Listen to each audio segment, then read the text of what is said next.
Hari ini kami mengeluarkan peraturan menteri turunan dari PP Tunas. Melalui peraturan ini, pemerintah menunda akses akun anak di bawah 16 tahun pada platform digital beresiko tinggi, termasuk media sosial dan layanan jejaring. Ini artinya Indonesia menjadi negara non-barat pertama dalam penundaan akses anak di ruang digital sesuai usia. Dasarnya jelas, anak-anak kita menghadapi ancaman yang semakin nyata, mulai dari paparan pornografi, perundungan siber, penipuan online, dan yang paling utama, adiksi. Pemerintah hadir agar orang tua tidak lagi bertarung sendirian melawan raksasa algoritma. Tahap implementasi dimulai tanggal 28 Maret 2026, akun anak di bawah usia 16 tahun pada platform beresiko tinggi mulai dinonaktifkan, dimulai dari platform YouTube, TikTok, Facebook, Instagram, Thread, X, Bigo Live, dan Roblox. Proses ini akan dilakukan secara bertahap sampai semua platform menjalankan kewajiban kepatuhannya. Kami sadar implementasi peraturan ini mungkin menimbulkan ketidaknyamanan di awal, anak-anak mungkin mengeluh dan orang tua mungkin bingung menghadapi keluhan anak-anaknya. Namun kami meyakini bahwa ini adalah langkah terbaik yang harus diambil oleh pemerintah di tengah kondisi darurat digital. Langkah ini kita ambil untuk merebut kembali kedaulatan masa depan anak-anak kita. Kita ingin teknologi itu memanusiakan manusia, bukan menumbalkan masa kecil anak-anak kita. Pemirsa, pemerintah memproyeksikan pertumbuhan ekonomi kuartal 1 2026 bisa mencapai 5,5% hingga 5,6%. Pertumbuhan ekonomi pada kuartal pertama tahun ini akan ditopang penyaluran tunjangan hari raya untuk ASN serta bonus hari raya untuk ojek online. Pemerintah memproyeksikan pertumbuhan ekonomi kuartal 1 2026 bisa mencapai 5,5% hingga 5,6%. Angka tersebut lebih tinggi dari capaian pertumbuhan ekonomi pada kuartal 4 tahun lalu yang mencapai 5,39%. Menurut Menko Bidang Perekonomian Erlangga Hartarto, pertumbuhan ekonomi pada kuartal pertama tahun ini akan ditopang penyaluran tunjangan hari raya untuk ASN, pegawai pemerintah dengan perjanjian kerja, TNI Polri hingga pensiunan yang nilainya naik 10% dari tahun lalu, serta bonus hari raya untuk ojek online. Erlangga berharap dengan adanya dua stimulus tersebut dapat meningkatkan konsumsi rumah tangga selama periode lebaran dan secara langsung mendongkrak pertumbuhan ekonomi nasional. Kemudian kenaikan THR ASN juga tahun ini 10% lebih besar. Sehingga tentunya kami berharap pertumbuhan ekonomi di kuartal pertama ini akan lebih tinggi dibandingkan Q4 yang lalu. Jadi kita mentargetkan antara 5,5 sampai 5,6. Seperti diketahui, pemerintah telah mengalokasikan anggaran sebesar Rp55 triliun untuk tunjangan hari raya ASN pegawai pemerintah dengan perjanjian kerja, TNI Polri hingga pensiunan. Nilai tersebut naik 10% dari anggaran tahun lalu yang mencapai Rp49 triliun. Sementara itu, bonus hari raya untuk tahun ini yang mencapai Rp220 miliar juga naik 50% dibandingkan tahun lalu, sekitar Rp110 miliar. Dari Jakarta, Tim Liputan IDX.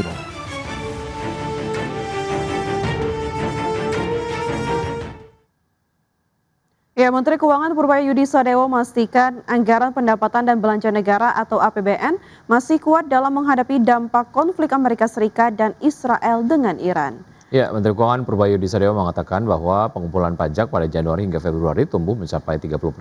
Angka tersebut menunjukkan perbaikan signifikan di sektor ekonomi. Selain itu, stabilitas fiskal dan moneter yang menjadi penting saat ini tetap terkendali dengan kepercayaan pasar yang masih tinggi.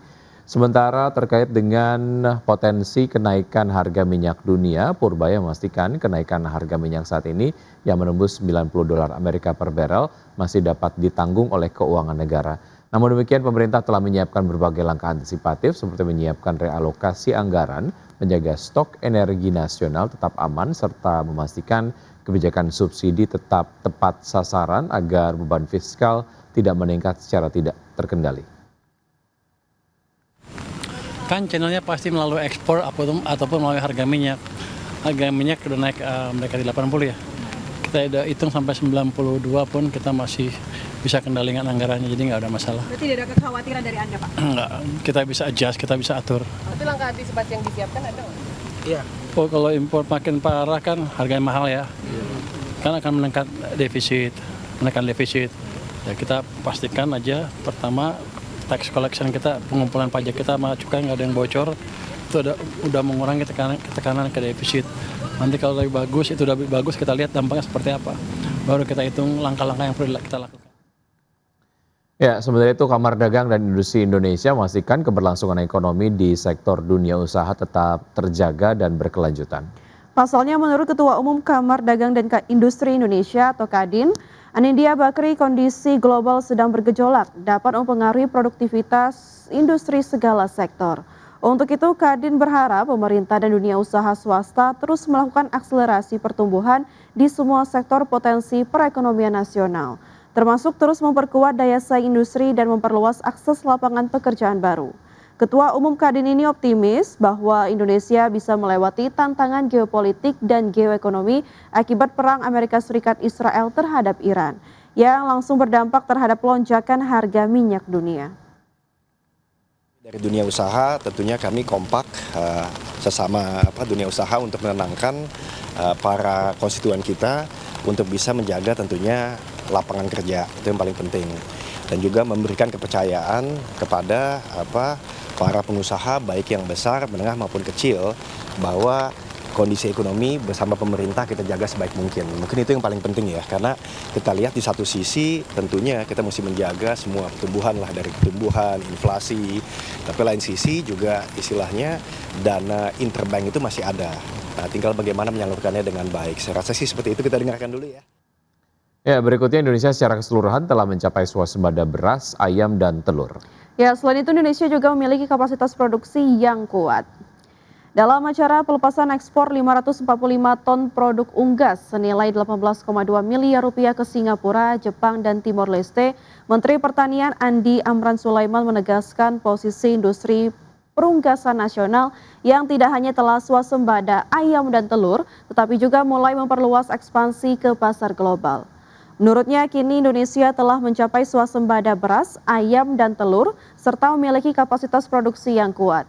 Untuk itu, pemerintah mengendalikan surplus melalui mekanisme penyerapan domestik, termasuk pemanfaatan pada program makan bergizi gratis, serta memperluas akses ekspor.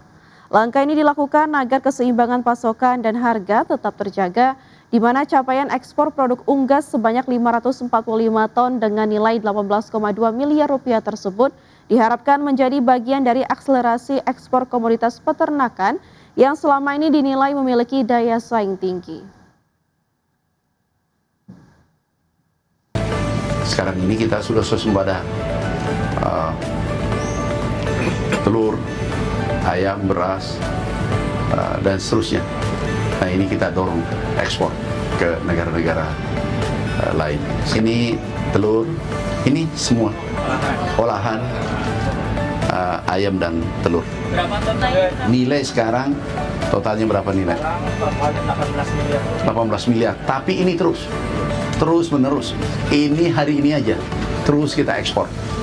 Untuk ayam, telur sudah swasembada dan ekspor. PT Piridam Pharma Tbk melalui anak usahanya PT Etika Industri Farmasi akan meningkatkan kapasitas produksi injeksi steril. Ya, Direktur PT Piridam Pharma Tbk Bejo Stefanus mengatakan PT EIF telah menyelesaikan pembangunan dari perluasan kapasitas produksinya, yaitu Line 3 yang rencananya akan diresmikan pada April 2026. Pembangunan Line 3 dimulai pada September 2024 dan rampung hanya dalam kurun waktu 1,5 tahun. Saat ini kapasitas dari Line 3 telah terpenuhi atau full capacity, sehingga membuat perseroan mempercepat proses pembangunan untuk fasilitas Line 4, 5, dan 6 yang akan mengadopsi teknologi terbaru di dalam dunia obat steril. Setelah penyelesaian Line 4 dan 5, PT EIF juga akan segera melakukan pembangunan Line 6 sebagai bagian dari pengembangan kapasitas manufaktur secara berkelanjutan. Manuver ini diambil sebagai respon langsung atas meningkatnya kebutuhan obat-obatan steril di pasar global dan regional. Adapun berdasarkan berbagai laporan industri, pasar steril injectable global diproyeksikan terus tumbuh signifikan dengan nilai pasar yang mencapai sekitar 4,9 miliar dolar Amerika Serikat pada 2026.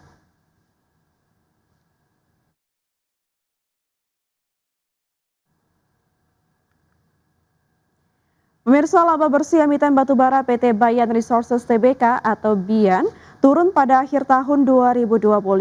Penurunan ini terjadi di tengah kenaikan beban pokok pendapatan perusahaan, dan berikut adalah laporannya.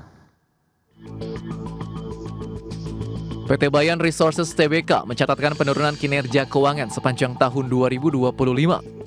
Berdasarkan laporan keuangan di Bursa Efek Indonesia, pendapatan perusahaan turun tipis 0,58% secara tahunan menjadi 3,43 miliar dolar Amerika Serikat dibandingkan 3,45 miliar dolar pada tahun 2024. Sebagian besar pendapatan Bayan masih berasal dari segmen batu bara yang menyumbang 3,41 miliar dolar pada 2025, turun 0,58% dari tahun sebelumnya. Sementara itu pendapatan non batu bara juga turun 5,01% menjadi 20,09 juta dolar. Di sisi lain, beban pokok pendapatan justru meningkat 9,95% menjadi 2,32 miliar dolar. Kenaikan beban tersebut menekan laba kotor perusahaan yang turun 16,54% menjadi 1,11 miliar dolar. Akibatnya laba bersih yang dapat diatribusikan kepada pemilik entitas induk turun 16,77% menjadi 767,92 juta dolar pada 2025 dibandingkan 922,64 juta dolar pada 2024. Hingga akhir 2025, total aset Bayan tercatat 3,38 miliar dolar dengan liabilitas 680,46 juta dolar dan ekuitas 2,69 miliar dolar. Berbagai sumber IDX Channel.